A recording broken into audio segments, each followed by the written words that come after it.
Bonjour à tous, bienvenue dans ce nouvel épisode. Salut tout le monde. On espère que vous allez bien, que vous avez passé une bonne semaine. On se retrouve aujourd'hui pour des actus de la semaine. On a pas mal de choses à vous dire, puisque je pense qu'avec Jus, ça fait plus ou moins 2 semaines qu'on n'a pas tourné de podcast. En fait, on vous avait préenregistré les épisodes et là, on a vraiment pas mal de choses à dire, sachant que les 2 dernières semaines ont été chargées, comme on dit. Assez chargé effectivement. Depuis qu'on est rentré de vacances, il s'est passé 1 milliard de choses. Exactement. Si c'est pas encore fait, je préfère le faire en début d'épisode. N'hésitez pas à nous mettre 5 étoiles sur le podcast, ça nous aide au niveau de l'algorithme. Également, à nous rejoindre sur YouTube et Instagram La Fouserie. On vous partage notre quotidien d'investisseur. Est-ce que tu avais quelque chose à dire par rapport à une vidéo YouTube peut-être ? Vous avez une dernière vidéo YouTube sur comment faire une OP à 10% de rentabilité. N'hésitez pas à dire si ce format vous plaît. C'est pas mal des fois d'avoir aussi des retours. Et en plus, vous forcément, vous nous suivez sur le podcast depuis longtemps. Là, c'est un nouveau format. On travaille complètement autre chose. Donc voilà, si vous voulez nous faire un retour là-dessus, c'est avec grand plaisir. Vous le savez maintenant, on est des gens, on se prend pas au sérieux. On aime les retours constructifs qui nous permettent de nous améliorer. Pareil, sur Instagram, on publie un peu plus. Je pense qu'il y a un peu plus de réel, il y a des formats un petit peu différents de ce qu'on faisait par rapport à avant. Ouais, Donc pareil, n'hésitez pas à nous dire voilà si vous trouvez toujours que ça nous correspond, si vous aimez ça, si ça vous divertit, parce qu'il faut pas oublier que avant toute chose, c'est vrai qu'on est investisseur immobilier, on accompagne des investisseurs à investir, mais avant tout, on crée tout un tas de contenus un peu partout de manière totalement gratuite, avant tout pour divertir, parce que on essaie dans la mesure du possible de donner du conseil, de l'éducation financière d'une certaine manière, mais bon, le game aujourd'hui de YouTube, d'Instagram, de TikTok, des réseaux sociaux et tout, c'est quand même avant tout de divertir et de vous manger un petit peu votre temps. Donc nous, on essaie de vous le faire de la meilleure des manières qui nous ressemble.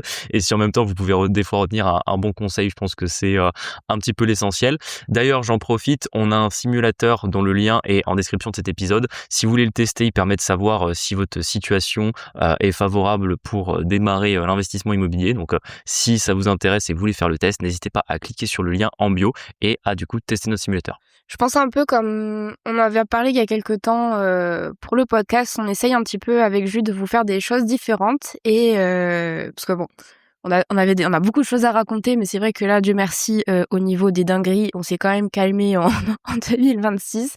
Il y en a toujours, il y en a plein aussi qu'on peut pas vous raconter pour le moment, donc ça sera quand on pourra enfin en parler.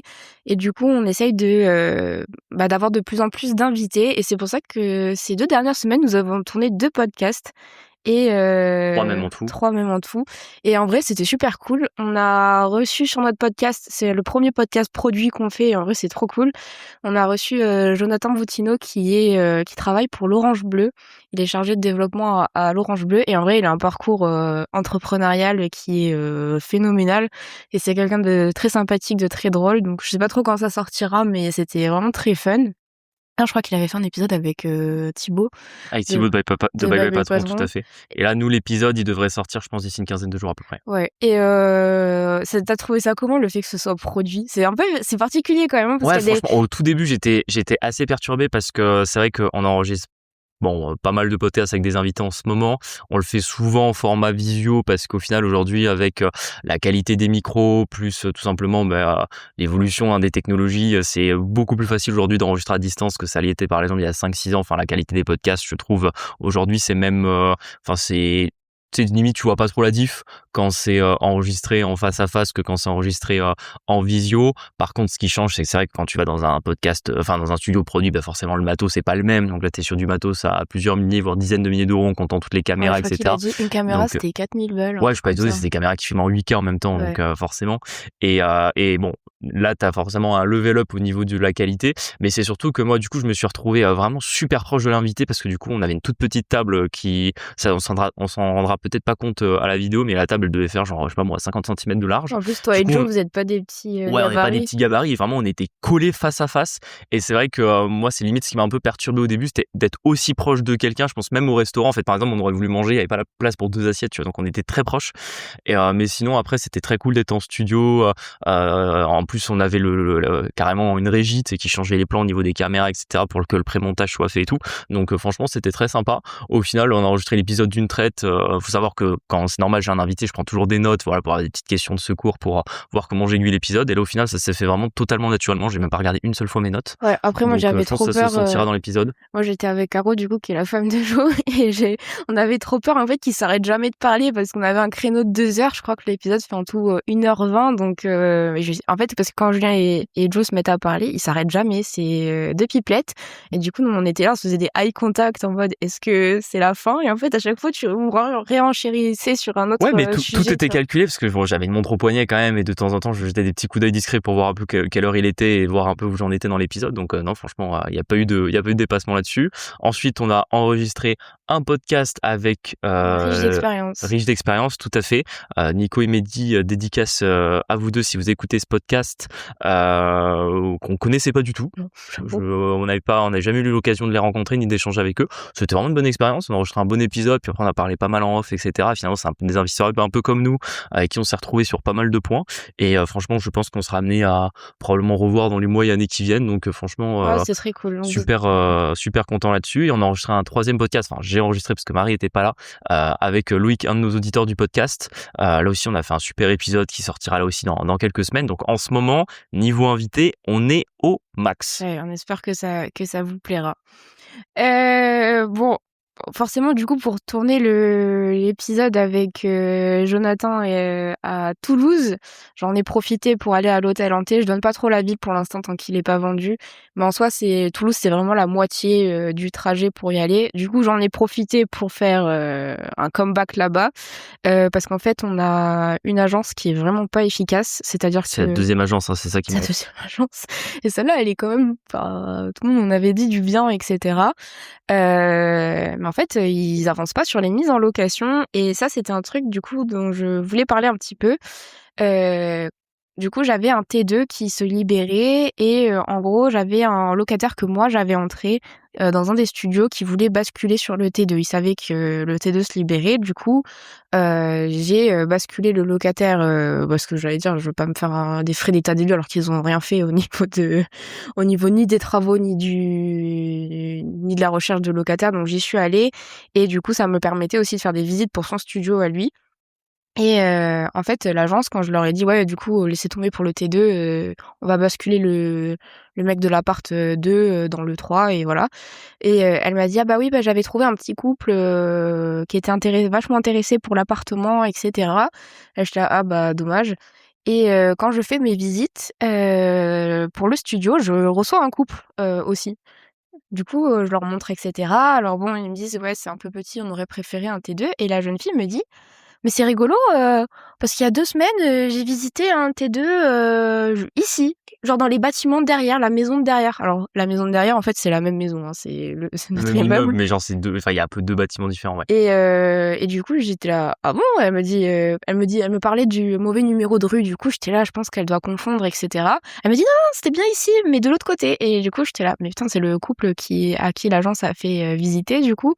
Et bah, ils me prennent le studio. Mais j'étais là, bah, en fait, eux, ils cherchaient surtout un endroit, c'est des gens qui travaillent, etc. Là, ils sont un peu en urgence. Au final, ils sont jeunes, hein, ils ont 18 et 19 ans, je crois. Et ils ont pas non plus besoin de 500 mètres carrés, c'est ça, sachant que là, ils ont un studio de 20 mètres carrés, le T2, il faisait 28, quoi. Donc, on n'est pas non plus sur une diff gigantesque. Et en fait, j'étais là, mais putain, mais pourquoi elle leur a pas proposé? C'est trop con. En fait, je me dis, ces gens, ils veulent pas faire d'argent, tu vois, j'en sais rien. Pourquoi vous l'avez pas proposé? En fait, il y en a deux de libres. En plus, celui-là, il est bien. Du coup, c'est un peu pour faire un retour d'expérience. Bah, hésitez pas quand vous avez plusieurs lots vides. Nous, ce qu'on fait, c'est qu'on montre souvent tous, parce que des fois, les gens ont besoin de se projeter, et vous savez pas si ça se trouve plus petit, ça peut même leur convenir, ou plus grand, ça peut même leur convenir. Donc, hésitez pas à tout leur faire visiter. Du coup, bon, carton rouge encore pour l'agence. Mais bon. Ah, l'agence, on va encore s'en débarrasser. Ouais, ça devient un running gag sur ce podcast de se débarrasser des agences IMO, mais là vraiment, on les supporte plus. Enfin, vraiment, Ouais, c'est... je me demande, en fait, on en est pourquoi au est-ce point. qu'on- on a toujours eu, c'est normal en tant qu'investisseur immobilier, on a toujours eu les mauvaises expériences avec les agents immobiliers sur les visites, les mecs qui découvrent le bien en même temps que vous, finalement qui sont pas plus qu'un ouvreur de porte, ceux qui n'ont pas les infos, ceux qui se trompent, ceux qui mentent, ceux qui vous confirment pas une visite, ceux qui n'arrivent pas à contacter un locataire pour faire visiter l'appartement quand le bien est loué. Enfin bref, je pense qu'on a tout eu sur les agents IMO.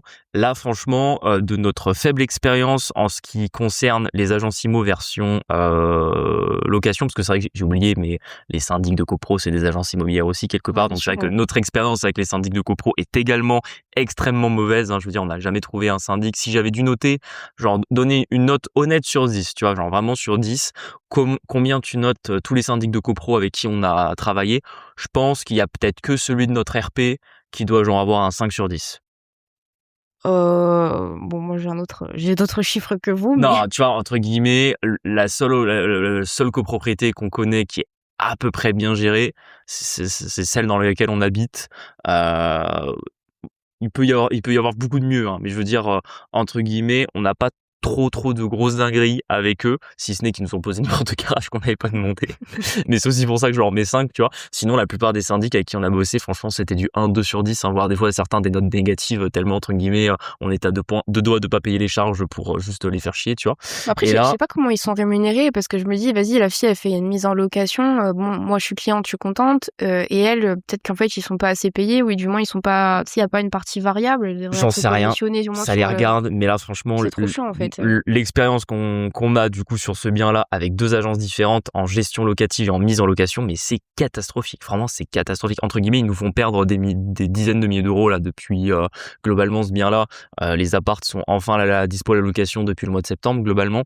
Franchement, on aurait été à côté du bien. Je pense qu'on aurait facilement 10K de plus sur le compte, parce qu'en fait on aurait tout loué beaucoup plus vite. Bah ouais.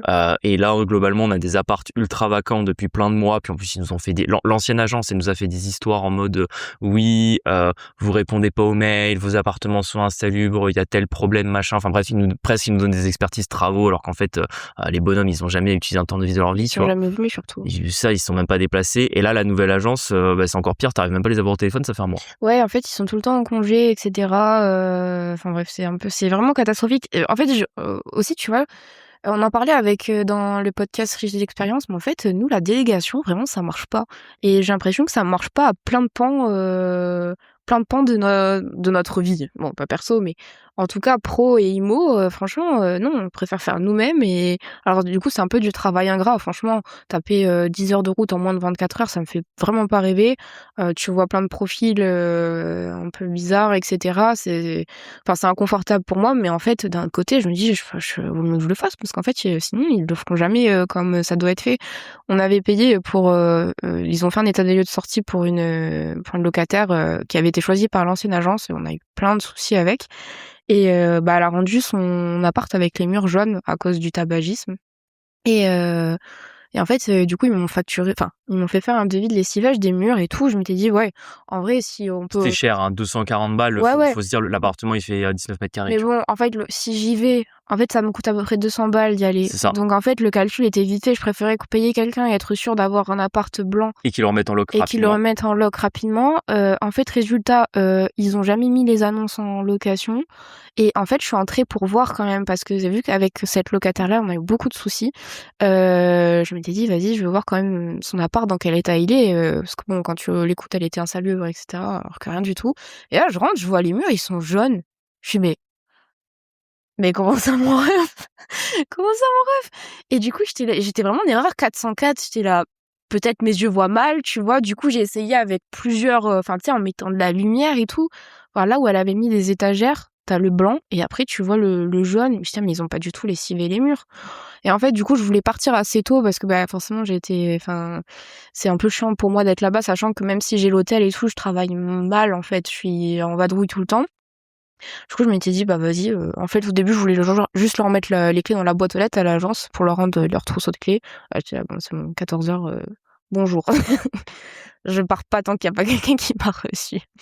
Donc voilà, en fait, je sais pas trop. J'ai l'impression que c'est un peu dur de trouver des gens qui font bien leur travail. Et alors, soit c'est nous qui sommes très exigeants, mais d'un autre côté, bah, c'est notre argent, donc forcément, En je fait, recommande à tout le monde d'être exigeant avec son argent. Tu vois mais ce que je veux exactement, dire? mais en fait, c'est même pas une exigence, c'est-à-dire c'est le minimum du boulot. Là, je suis désolé, ce que nous coûte l'agence, ça ne vaut pas le travail qu'ils font. Ouais. En fait, là, juste, ils encaissent les locataires. En plus, par exemple, je vous donne vraiment un exemple pour que vous compreniez bien où on en est. T'as rentré 2 locataires et ils touchent des commissions sur ces 2 locataires-là. C'est toi qui les as rentrés. Ouais. Ah ouais. Donc là, Donc, je suis en train de il est quoi voir. leur travail dans cette histoire? Ouais, là, je suis en Pour moi, faut dégager l'agence, honnêtement. Là, je suis en train de voir comment les coincer parce que j'attends confirmation d'un truc qui sera une faute de leur part, en plus des annonces qui sont pas postées. Et du coup, bah, j'en profiterai pour mettre fin au mandat parce que là, actuellement, bah, ils me servent à rien, en fait. Ils me servent à rien. Donc après, bon, c'est toujours un peu bizarre parce que quand vous faites des rendez-vous comme ça, ouais, vous arrivez, vous êtes monté à bloc et tout. Bon, là, je vois bien que j'avais une dame qui, bon, en fait, qui m'a pas tenu au courant de beaucoup de choses. Et à la fin, avant de partir, je dis en fait, tenez-moi au courant parce que ça me fait monter en pression de pas savoir. J'ai l'impression que vous faites rien. Genre, je lui ai dit en fait, là, ça, j'étais même pas au courant. Dites-le moi. Moi, il y a plein de choses que je peux faire. En plus, c'est moi qui valide les travaux. J'ai des artisans, etc. Maintenant, un peu sur place et tout ça. Il y a des choses où, en fait, bon, ils le savent pas, mais on a de l'expérience, en fait, en gestion locative. Donc, voilà, je suis pas contre eux, quoi. Parlez-moi, parce que vraiment, si vous me parlez pas, j'ai l'impression que vous faites rien et ça me fait péter les plombs. Du coup, voilà, pour ceux qui se demandent, est-ce que ça vaut le coup de mettre ses biens immobiliers en agence? Vous connaissez mon avis. Non, on vous recommande pas. On vous recommande pas et je pense que notre plus grande erreur sur cet immeuble, c'est de l'avoir fait. En fait, le projet est bien, hein, vraiment sur le papier, C'est à bon. distance. Mais le problème, c'est la distance. En fait, je pense qu'il serait à Montpellier. Bon, outre le souci de démons qu'on a, enfin, ça, je vous invite à écouter des épisodes précédents pour savoir. Il serait à Montpellier, ce serait déjà 10 fois plus facile pour nous. Et enfin, je sais pas si on l'aurait gardé, mais, parce que là, du coup, on le vend, mais vraiment, le fait que ce soit aussi loin, ça, je pense, ça nous met vraiment de gros bâtons dans les roues. Et franchement, prenez pas plus loin que1 heure de route. Sinon, c'est ingérable. 4 heures là, 4h30 de route, c'est pas possible. D'ailleurs, j'en profite, je fais une petite mise au point parce que c'est vrai qu'on me pose souvent la question, alors, est-ce que c'est vendu? Arrêtez de nous mettre la pression. Où ça en est, etc. Donc, il faut savoir que ce bien-là, qui est un bien affiché à plus de 10% de rentabilité à la vente, qui n'a aucun travaux, bon, si ce n'est, bon, voilà, ça reste un immeuble, hein, toujours un petit truc à faire, mais je veux dire, il y a aucun gros travaux à prévoir, 10% de rentabilité, affiché depuis 6 mois, nous n'avons pas eu une visite. Ouais. Et c'est pas un problème dans la ville parce que bon, je connais d'autres investisseurs dans la ville qui achètent, vendent des immeubles, etc. Il y a quand même, là encore, un truc bizarre. Vous allez encore me dire, oui, mais c'est le marché. Ok. Autre point très chelou, c'est qu'on a eu énormément de problèmes. Vous vous souvenez avec la cave, on vous a dit qu'elle a été inondée 2 fois, les locataires sont partis. Nous avons pris la décision, juste avec Marie, de ne pas relouer la cave et du coup de s'asseoir sur 100 € tous les mois. Bon, à la limite, ça, on peut très bien vivre avec. Mais c'est vrai que depuis que nous ne louons plus la cave, Ça va beaucoup mieux. ça va beaucoup mieux. Il y a quand même moins de problèmes. On devrait peut-être, alors c'est pas encore sûr, faire passer un géobiologue ou un truc dans ce style Je suis en train de voir ce qu'on sur peut place, faire. si on le fait ou pas. Autre point quand même hyper intéressant, c'est que nous forcément là-bas, nous en parlons pas trop de ces problèmes-là parce que ce soit locataire, agent IMO, Raison. artisan, ça les regarde pas trop et en même temps s'ils savent, ben forcément ça va leur créer un avis un a priori très négatif sur le bien. Il y a quand même plusieurs artisans qui t'ont dit qu'il y avait un truc bizarre avec la maison. Ouais. Et moi je suis désolé, mais encore une fois, En fait, ils sont pas bien quand ils y sont. c'est ça. Et Et je suis là, bon, bah, et du oui. coup, j'avoue, enfin, je veux dire, combien de chantiers on a fait, combien d'immeubles on a. J'ai jamais un artisan qui m'a dit je me sens pas bien sur ce chantier. Et là, du coup, des gens à qui on n'a absolument rien dit, ou encore une fois, quand on leur fait régler les problèmes, voilà, ils ont juste la fin de l'histoire, ils ont juste bon, ben voilà, voilà le problème, réglez-le. Et l'artisan te dit, vous êtes sûr qu'il n'y a pas quelque chose de bizarre parce que franchement, quand je suis sur place, je me sens vraiment pas bien. Et là, toi, tu te dis, Non, ça va. non, pas du tout. Tout va bien dans la maison, vraiment, pas de souci, parce que t'as envie qu'il revienne quand même, parce que s'il revient pas, bah, entre guillemets, tu l'as marron, donc Ouais, je pense que déjà que le fait qu'on ait plus rien mis dans la cave, ça a allégé un truc. Pareil, du coup, la locataire au mur jaune là que je vous disais, elle est partie. Je trouve aussi que tout s'est un peu calmé depuis qu'elle y est plus non plus. Donc je sais pas trop. Enfin, on a une idée de ce qui s'est passé, etc. Dans ce truc-là, mais c'est vrai que je pense qu'avec Jules, jamais de la vie, on aurait pensé à un truc pareil. ouais, Donc là, je vais voir peut-être un biologie, je crois que ça s'appelle. géobiologue. C'est quelqu'un qui fait Attends, on va vraiment nous prendre pour des fous. C'est quelqu'un qui fait circuler de l'énergie en gros dans le sol. Voilà. Ne demandez pas comment, Non, on veut pourquoi. pas savoir plus On, que ça. Nous, on veut pas savoir. on veut juste que ça se règle en fait. Je vous cache pas que, encore une fois, moi de base, parce que c'est normal, hein, des fois je parle avec d'autres investisseurs, d'autres personnes, de toutes ces histoires autour de ce bien-là. Les plus cartésiens d'entre vous, je suis avec vous dans l'histoire. Et c'est vrai que moi, entre guillemets, je sais pas ce qu'il fait le bonhomme avec ses pierres ou je ne sais pas quoi. Géobiologue, voilà, il fait ce qu'il veut. Je veux même pas savoir parce qu'en vrai, dans les faits, ça m'intéresse pas. Je suis pas quelqu'un qui suis sensible et intéressé à ce genre de trucs. Mais force est de constater que quand vous avez nos antécédents de maintenant bientôt 2 ans et demi, 3 ans sur cet immeuble et tout ce qui s'est passé, je peux pas rester de marbre. Donc je sais pas ce qu'il va foutre le bonhomme. Je dois vous dire que c'est un petit peu comme Je te filer son chèque. ouais, là je dois me dire que je suis un petit peu dans l'état où vous savez, sur un bien, vous hésitez à aller vous hésitez pardon à aller faire la visite parce que vous dites en fait le bien à tout moment il est nul et je me suis déplacé pour rien. Il y a une petite voix qui vous dit allez, à tout moment je me déplace sur le bien, j'ai une bonne surprise, tu vois. Moi dans ma tête, je suis un petit peu pareil, je suis en mode ça changera probablement pas grand chose, mais à tout moment ça fonctionne et ça peut un petit peu améliorer nos histoires là-bas. Donc voilà, c'est pour ça que si vous demandez, nous ne sommes pas devenus complètement fous, simplement au En bout fait, d'un moment quand nous n'avons plus de solution et que exactement. On voit les toutes les possibilités, même les voilà, plus c'est ça, farfelues. exactement. Donc voilà pour ça. Chose plus positive, Ouais. j'ai été faire une visite sur un immeuble. Alors très très drôle, hein, si vous avez suivi un petit peu les stories Instagram cette semaine, enfin la semaine dernière du coup quand vous écouterez cet épisode, notre banquier que j'ai relancé parce que quand j'avais envoyé le dossier bancaire de l'immeuble du coup que j'ai été visiter la semaine dernière au banquier, je lui avais envoyé exactement le 25 mars ou 26 mars, un truc comme ça. Je lui ai envoyé tout le dossier. Je lui avais dit est-ce que vous l'avez bien reçu, il m'avait dit oui, je l'ai bien reçu. Désolé, j'ai 10 dossiers de prêt en cours, je fais au mieux. Moi, je lui ai répondu, écoutez, pas de souci, prenez votre temps, il n'y a pas le feu. Ceci, au bout d'un moment, il faut être un peu raisonnable avec les gens qui travaillent bien avec vous. J'étais à sa place, je venais juste de signer le compromis. S'il mettait 2 mois pour traiter le dossier, j'étais pas une semaine près. Ça me sort un petit peu de la tête, etc. Et comme j'avais prévu d'aller faire une contre-visite à l'immeuble, parce qu'il y avait un des apparts que je n'avais jamais vu, que je devais aller revoir, bah en même temps, je me dis, tiens, c'est bizarre, ça fait 2 mois, tout pile, on était le 27 mai, je me dis, j'ai pas eu de retour du banquier, je vais lui envoyer quand même un petit mail pour savoir où ça en est, au cas où. Et effectivement, le banquier m'a répondu, je suis confus, je préfère être honnête avec vous, j'ai complètement zappé le dossier. Bon, je voulais pas taper dessus, faut reconnaître que je l'ai déjà fait la même, il m'est arrivé, hein, c'est un truc exactement pareil une fois avec un client, quand j'étais encore au Crédit Agricole. Donc bon, ça arrive, on n'est pas un mois près, on connaît l'agent immobilier, on a vu les vendeurs, c'est des boomers, ils sont pas un mois près non plus. Donc entre guillemets, pas de souci là-dessus. Ça peut même être favorable pour nous parce qu'on avait pareil, on avait notre dernier bien qu'on a signé avant d'arrêter nos jobs. En fait, j'avais donné à, je peux le dire, c'était Crédit Mutuel, je leur avais donné le dossier et en fait, on n'avait pas de retour. Tu m'as dit au bout d'un moment, c'est chelou, ils ont avancé quand même. Et en fait, pareil, ils nous avaient tellement oubliés. Et en plus, il y avait des arrêts maladie ou je sais pas quoi, qu'en fait, même s'ils voulaient dire non, peut-être à la base, j'en sais rien, mais au Ouais, final, c'est ça a ça. été un oui C'est ça. expéditif. Après, ça marchera pas avec toutes les banques, hein, s'ils veulent pas faire le dossier, ils le font pas, mais Mais bon, quand t'as déjà plus c'est d'un mois de retard de traitement, et c'est surtout, c'est pareil, c'est une banque, on a déjà fait pas mal de dossiers avec eux, on lui envoie beaucoup de recommandations, donc entre guillemets, nous on joue le jeu. Là, il a fait une petite bourde, j'ai laissé passer, mais entre guillemets, rien que sur les conditions du financement, etc., je saurais rappeler qu'entre guillemets, je lui en ai pas tenu rigueur, mais ça serait bien s'il nous a un taux un peu sympa pour oublier le fait qu'on a eu 2 mois de retard, tu vois. Exactement. Bref, la bonne nouvelle, c'est que du coup, j'ai été visiter cet immeuble. Un des apparts qui s'est libéré pendant le compromis, parce que pareil, le locataire, encore un... Ouais, on l'avait raconté, ouais, mais c'était encore un cassos, faut le dire, au moins il est parti.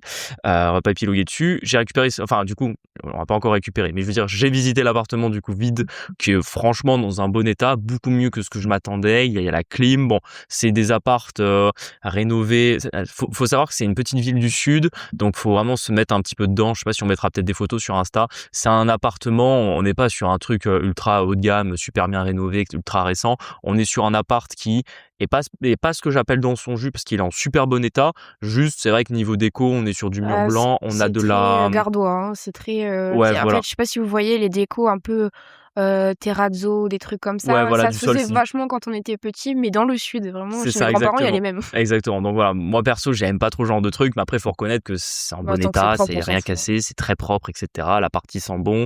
Les murs sont très blancs. Je me demande si les propriétaires, en vrai, faut reconnaître, c'est des boomers plutôt agréables. Je pense qu'ils ont peut-être mis un coup de peinture dans le bien quand le locataire est parti, je serais même pas étonné. Si c'est le cas, je le sais pas encore, mais si c'est le cas, merci à eux. Tu vois, j'en attendais pas tant. Mais du coup, franchement, l'appart est dans un bon état. On devrait normalement pouvoir le louer assez rapidement dès qu'on sera propriétaire. Et par contre, la super bonne nouvelle, qui est encore meilleure que ce que je pensais, c'est que bon, il y a 4 garages. Donc c'est un petit immeuble avec 2 T3, 4 garages. Il y a un garage qui est loué avec l'appartement du 2e étage. Donc malheureusement, celui-là, pour l'instant, ça s'ouvre un peu sur une augmentation de loyer dessus.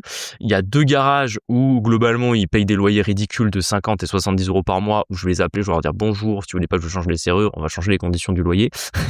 Donc bon, je leur laisserai un préavis raisonnable, hein, faut que je vois, parce que j'ai même pas eu le bail, faut que je vois s'il y a une date de fin ou quoi, mais bon, on va pas se mentir sur les garages, on fait un peu comme on veut. Juste voilà, déjà, je vais leur proposer dans un premier temps s'ils veulent le garder, si on augmente le loyer, sinon je vais leur dire, bon bah voilà, vous avez 3 mois pour trouver une solution, sinon dans 3 mois, vous savez ce qui se passe. Et il y en a un qui est du coup libre, qui était celui qui était loué avec l'appart du 1er étage, que on va pouvoir relouer. Moi, j'étais parti sur mes estimations entre 120 en fourchette basse et 150 en fourchette haute en termes de loyer. Et ouais, je trouve moi aussi c'est déjà super cher pour un garage. Et en fait, quand j'ai visité le garage avec l'agent IMO, donc le garage était vide et il y a tous les gens qui passaient dans la rue, sachant que c'est une petite rue qui est pas spécialement passante, ils jetaient des coups d'œil à l'intérieur en mode putain c'est vide, mais pas genre comment dire, ils jetaient pas des coups d'œil en mode on va piquer un truc, mais plutôt en mode ah putain c'est vide, ça m'intéresse. Et on a effectivement quelqu'un qui s'est arrêté. L'agent immobilier au bluff, il dit c'est 180 euros le loyer, parce qu'en plus l'agent immobilier on le connaît bien, tu vois, donc il me fait un petit clin d'œil, il lui dit c'est 180 euros le loyer. Moi du coup je laisse l'agent immobilier voir avec le gars, et le gars dit ok 180 euros le loyer, je le prends. Il m'a donné son numéro, etc. Du coup je suis en train de me dire on va même louer les garages encore plus cher qu'on pensait. Ouais. Après, est-ce on a vraiment eu un projet de tout louer, on se pose la question en fait de diviser l'immeuble et de revendre à la revendre une découpe, partie. parce qu'en fait c'est tellement, enfin en fait on l'achète tellement bien et que c'est tellement demandé comme emplacement, Ouais. comme typologie de bien. Pourtant c'est des T2, T3, je sais plus. T3 non? C'est des T3 de 62 mètres carrés, je crois. T3 en centre-ville avec garage et tout, on se dit en vrai, est-ce qu'il y aurait pas moyen de faire un petit coup de marchand ou un truc comme ça? Donc, sachant que ça paraît, c'est quelque chose parce que on n'en parle pas souvent. Vous savez, hein, moi, je suis pas un adepte de utiliser la moraline dans l'investissement immobilier, mais c'est vrai qu'entre guillemets, des fois sur les apparts, au bout d'un moment, vous devez être raisonnable dans le sens que les gens ne peuvent pas payer non plus au bout d'un moment. Enfin, il y a un prix de marché, si vous voulez, qui est dû aussi au fait, avant tout. Moi, souvent, ce que je dis, c'est que sur les loyers, vous êtes avant tout limité aux revenus des gens. Et au bout d'un moment, entre guillemets, vous pouvez pas non plus louer un appartement à un prix qui est complètement déconnant par rapport aux revenus médians ou moyens des gens qui peuvent se permettre d'avoir ce type d'appartement.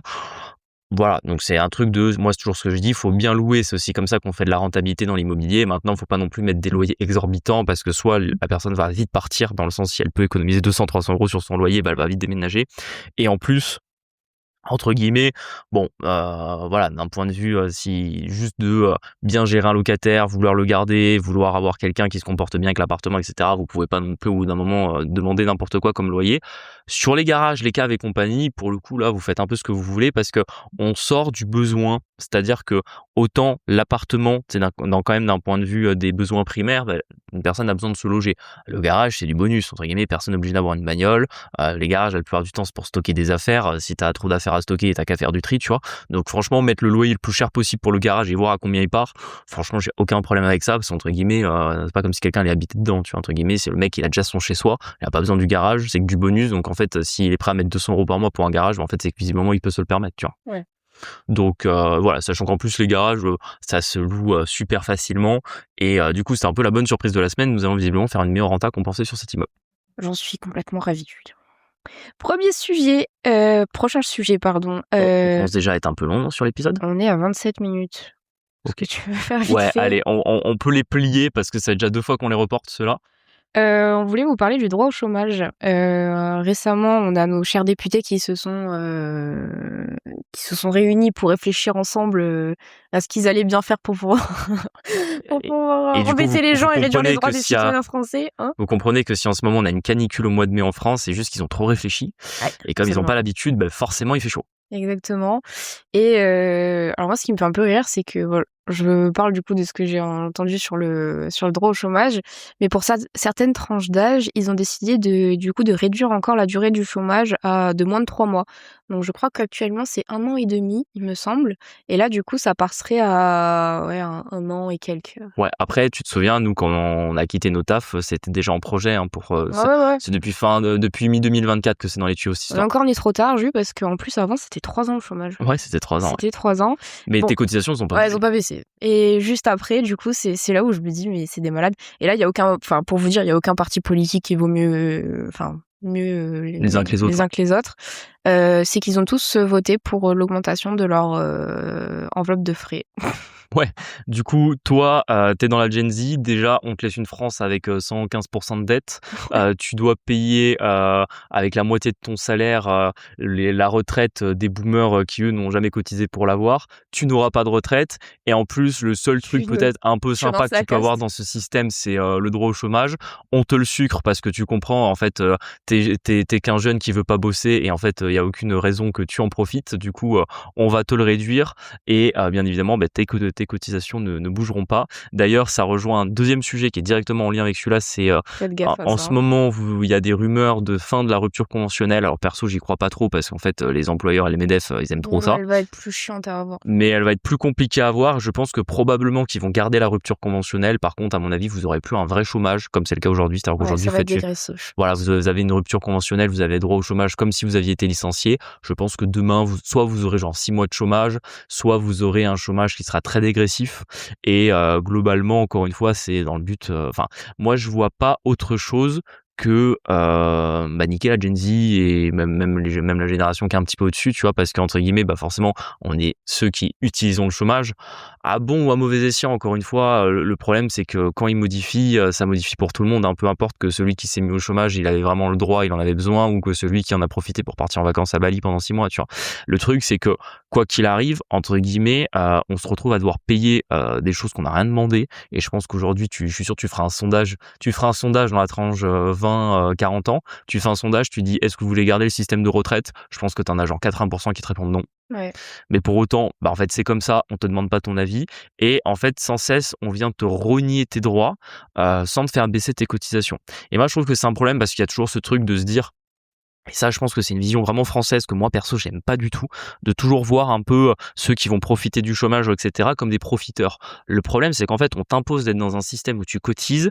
À partir du moment où tu cotises, tu ouvres un droit. Il y a aucune raison que tu n'utilises pas ton droit. Et en fait, je vois pas à quel moment tu peux considérer qu'il y a l'abus d'utiliser un droit, dans le sens que, au bout d'un moment, moi, je suis totalement d'accord avec vous qu'en fait, c'est débile, par exemple, l'assurance maladie aussi, hein, que tu puisses l'utiliser à l'infini, que tu puisses prendre 30 rendez-vous de médecin dans un mois et te full rembourser. Je suis d'accord avec vous. Le problème, c'est tant que le système est comme ça, je vois pas pourquoi on reprocherait aux gens de l'utiliser alors qu'en fait, ils cotisent, tu vois. Au bout d'un moment, si vous n'êtes pas content, et moi je suis totalement d'accord avec vous là-dessus, on supprime tout, on supprime l'assurance maladie, on supprime le système de retraite, chacun prend des assurances privées. Et là, effectivement, peut-être que tu payeras en fonction de ce que tu utilises, mais au moins, tu paieras directement pour ton besoin. Tu te retrouveras pas dans un truc où on t'oblige à payer pour les autres. Attention, toi, t'as pas le droit de t'en servir. Parce qu'encore une fois, le sujet ça, c'est le sujet du chômage, mais on peut vraiment l'étendre à l'assurance maladie. Moi, je suis désolé, mais je trouve que l'assurance maladie, elle est nulle à chier en France. Tu veux prendre rendez-vous avec n'importe quel toubib, t'as je ne sais pas combien de mois d'attente. On te sort des trucs genre Doctolib, quand t'as besoin, je sais pas moi, de faire une radio, un truc, une échographie, tu peux jamais. Je prends juste un exemple dans mon cas. Entre guillemets, j'utilise très peu les médecins. La dernière fois que j'aurais pu m'en servir, j'avais une tendinite à l'épaule. Le kiné il me dit en vrai ça serait bien de voir une écho, voir voilà à quel niveau. À quel point tu t'es déchiré l'épaule. À quel point tu t'es déchiré l'épaule si tu veux. Et moi je suis là en mode concrètement, soit j'attends 3-4 semaines, on voit si ça va mieux, soit j'aurai une écho dans 3-4 semaines et probablement que ça ira mieux. Ouais. Ou alors il faut des entrées partout, c'est-à-dire qu'effectivement on a un peu de la chance d'avoir un peu de la famille dans la médecine. Si vraiment on a besoin, on peut envoyer un message pour essayer d'avoir un rendez-vous avec quelqu'un. Mais tu te dis en fait ce pays est devenu une franc-maçonnerie géante. En fait, si tu connais pas la personne, tu ne peux plus rien faire. Et le problème, c'est que tu es dans un système où on t'oblige à payer, donc tu payes un système qui a bout de souffle pour justement cotiser à tout ça. Et si tu connais pas la bonne personne, tu peux pas aller te faire soigner. Enfin, au bout d'un moment, pour revenir du coup au sujet initial qui était le chômage, moi je suis désolé, à partir du moment où on te prend 50% de ce que tu coûtes à l'employeur pour payer le système de retraite, pour payer l'assurance chômage, il y a aucune raison que tu t'en serves pas. Oui, puis qu'importe de ce que t'en fais, en fait. La vérité, c'est que les gens qui sont au chômage vivent pas bien, mais visiblement, tu vois, le rapport entre je vais travailler, je touche mon Ouais, SMIC, je du paye coup, mon ma qualité de essence. vie en ayant travaillé, elle est ça, bah, en fait, si je vais au chômage, je perds un peu, mais au final, pas assez pour que j'ai envie d'y retourner, tu vois. Du coup, Ouais, c'est ça, en fait, c'est c'est ça. sans fin. Mais ça, c'est parce qu'en fait, c'est surtout, en fait, aller relancer le travail. Le problème, c'est Ouais. on est dans une économie socialiste, là, et en fait, ils bloquent le travail parce qu'on sait tout est trop taxé, je pense. Déjà, allège les cotisations pour les employeurs, je t'assure qu'il y aura déjà Complètement. beaucoup plus de travail. Remonte le salaire net. J'ai vu une infographie qui était intéressante sur le coût des loyers dans les capitales européennes par rapport au salaire médian. Ouais. Et en fait, c'était combien coûte un mois de loyer dans une capitale européenne par rapport au salaire moyen. Et bon, vous en doutez, Paris était super mal classé, c'est-à-dire que Paris, globalement, un loyer pour un T3 ou un T4, je sais plus ce qu'ils avaient pris à peu près comme exemple, mais globalement, on était à 140% du SMIC. Donc voilà, un T4 à Paris, ça coûte 140% d'un SMIC tous les mois. Donc à partir de là, si vous êtes une famille avec un SMIC, bon déjà, voilà, soit vous vivez dans un studio à 5, soit vous êtes dans la rue. Et le pire, c'est qu'en fait, cette infographie se basait sur le salaire brut. Sauf que tu te fais encore plus niquer parce qu'en fait, dans la plupart des autres pays européens, le salaire brut, il est globalement égal au salaire net à 10% près, tu vois. Il y a qu'en France où ton salaire brut, déjà, tu perds entre 25 et 30%, et c'est sans compter ton coût à l'employeur, qui là encore, dans la plupart des autres pays, globalement, quand un salarié coûte 4000 balles à un employeur, ben, le salarié, il a au moins 3000 ou 3005 net à la fin, tu vois, il a pas 2000. Ouais, c'est ça. Donc bon, au bout d'un moment, il faut arrêter de se foutre un peu de la gueule des gens, et si la Gen Z veut pas bosser, c'est juste qu'ils ont bien compris qu'en fait, fallait arrêter de nous prendre pour des cons, quoi. C'est ça. Du coup, toujours pareil, hein, si vous n'êtes pas d'accord avec ça, soit vous investissez, soit vous vous débrouillez pour ne plus être salarié. Ouais, je pense que c'est ça. En fait, je pense vraiment sortir du salariat. Je pense que c'est la pire catégorie, en vrai, Ah non, mais de c'est... revenus. Et par exemple, bah, avec Jules, nous, on paye très peu d'impôts sur le revenu. Parce au final, on est à notre compte. On est à notre compte, on gère notre patrimoine, etc. Mais le but, c'est de moins cotiser le Ouais, plus c'est ça. possible. Ah, ce régime, il y a pas de raison. En fait, on aura zéro droit, mais en fait, au bout d'un moment, il faut juste... on compte sur nous-mêmes pour la création Ouais, puis c'est d'une notre ego retraite. qui paye notre retraite. Et on veut pas ouvrir de droits parce que moins on ouvre de droits, moins on ralasse des boomers qui ont déjà qui sont déjà beaucoup trop goinfrés sur le système. Sachant que, tu vois, genre récemment, je traîne un peu sur TikTok et tout, je trouve qu'il y a pas mal de vidéos de jeunes qui ont des cancers et tout ça, donc c'est bien dans un sens qui médiatise un peu ça. Bah, la vérité, c'est qu'il y en a un peu cher, il a une tumeur au cerveau où il s'est fait opérer, chimio, tout ça, et il a un œil qui a été dévié à cause de ça. Donc, si tu veux, il louche, et si il veut parler à quelqu'un, il est obligé de se tourner pour pouvoir Le un voir. minimum le voir. Il expliquait que du coup, les piqûres pour redresser son œil pour qu'il puisse vraiment, parce qu'en plus ça dérègle plein de choses, hein, le fait de pas avoir les deux yeux qui vont dans la même direction, c'était pas remboursé par la sécu. Ouais. Et du coup, peu cher, mais tu sais qu'il a 20 ans. Et du Ouais. coup, en fait, il est obligé d'ouvrir des cagnottes litchi pour pouvoir avoir un peu son œil redressé pour avoir sa piqûre toutes les 6 semaines. Et je trouve, vraiment, ça m'a révolté. Alors que, honnêtement, ma grand-mère, elle a une DMA ou je sais pas quoi. Toutes les semaines, elle va faire sa piqûre à 600 balles remboursée par la Ouais, c'est ça. sécu, tu vois. Non mais Alors ouais. que le petit jeune cancéreux, peu cher, il a rien, tu vois. Mais tu sais Ma que grand-mère, elle a ça... 75 ans, c'est bon, elle peut bien voir flou pour les 15 prochaines années. Enfin, je sais pas, ça me saoule, en fait. Mais en plus, c'est même pas une question de qu'entre guillemets laisser ta grand-mère dans la merde, mais c'est juste qu'au bout d'un moment, ta grand-mère en fait, elle est âgée, entre guillemets. Si Non, mais vraiment, à mais c'est ce choisir. que je te dis, c'est Si ça, on peut soigner tout le c'est qu'en monde, fait, tant mieux, mais si on est dans un système où il faut choisir, en fait, entre la grand-mère qui a voilà où la vie est déjà passée entre guillemets, c'est elle voilà. est sur sa fin de vie quand même, tu vois, Exactement. un peu. Et un jeune de 20 ans qui se retrouve handicapé parce qu'il a un problème de vue, alors qu'il pourrait juste travailler et cotiser sans doute pendant encore 40 ans, entre guillemets, moi la question ne se pose même pas.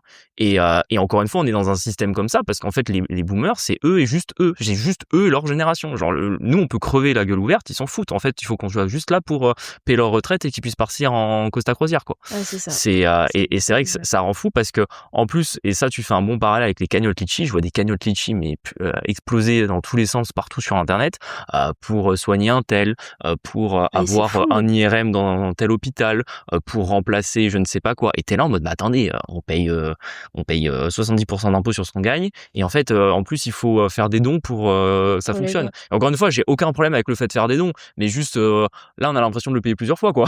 C'est un peu ça. Mais d'un autre côté, ça crève le cœur, tu vois. T'as des petits jeunes où, en fait, ils ont pas de chance, putain, ils tombent avec un cancer. En plus, t'as la France, elle les aide même pas. C'est ça. C'est fou.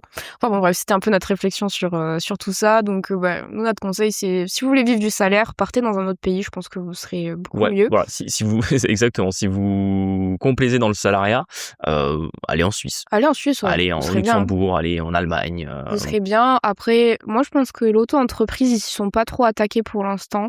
Ça viendra. Pour l'instant, moi, je trouve que l'auto-entreprise, c'est un bon compromis. C'est ce qui coûte le moins cher en termes de cotisation pour déclarer ses revenus. Et après, je peux pas partir. Hein. Franchement, partez. Voilà. C'était une note très positive. Non, mais en fait, je préfère qu'on partage un peu ce que nous... Les réflexions qu'on a. Ouais, les réflexions qu'on a, parce qu'en fait, on peut pas s'enterrer la tête dans le sable factuellement. Au bout d'un moment, tout le monde va vraiment bien sentir ce que c'est la réalité de vivre en France en 2026 et vaut mieux prévenir que guérir, quoi. C'est ça. Et sans oublier qu'en plus, là, souvent, les discussions qu'on a comme ça avec Marie, quand j'en parle, je me rends compte que vraiment tout le monde a les mêmes. Et pourquoi est-ce qu'on en parle dans le podcast? Encore une fois, c'est pour sensibiliser quand vous n'êtes pas au même stade de réflexion. C'est-à-dire que là, forcément, on vous propose une réflexion qu'on a eue avec Marie sur plusieurs semaines, voire plusieurs mois, voire c'est des réflexions qu'on a depuis plusieurs années, qu'on discute avec d'autres personnes qui ont aussi d'autres avis, qui, des fois nous font changer un petit peu sur certains sujets ou nous amènent des exemples, nous amènent de la contradiction. Et en fait, au bout d'un moment, on se dit, c'est intéressant de le partager avec vous, même si en soi, c'est pas que du positif, hein, je veux dire, au bout d'un moment, malheureusement, quand il y a des choses qui vont pas, faut le dire. Et on vous le dit surtout, c'est que pour que vous, si vous, en fonction du stade, vous en êtes dans votre réflexion, encore une fois, c'est pas le but de vous donner purement ce qu'on pense et que vous formatez pour que vous pensiez comme nous, mais qu'au contraire, vous ayez notre avis, que ça vous fasse réfléchir, que vous fassiez votre propre raisonnement sur le bordel dans lequel on est et que vous preniez des décisions qui vous ressemblent. En fait, c'est toujours pareil. Moi, j'ai aucun problème avec quelqu'un qui décide de rester, j'allais dire dans la matrice, hein, peut-être pas. Non, mais on va peut-être pas aller si loin, mais oui. on va dire de rester dans le système. Mais pour moi, il faut moins que la personne ait conscience de toutes les facettes. Ouais, exactement. Et je pense qu'il n'y a rien de pire de prendre un coup de pelle à un moment dans sa vie, de se dire putain, en fait, ça fait 10, 15, 20 ans que je perds de l'argent tous les mois parce qu'en fait, je cotise pour les piqûres de la grand-mère de Marie, si tu veux. Et qu'en fait, si j'avais fait autrement, je serais peut-être même plus ici, tu vois. J'avoue. Donc voilà, c'est juste dans ce but-là, uniquement et purement qu'on vous en parle.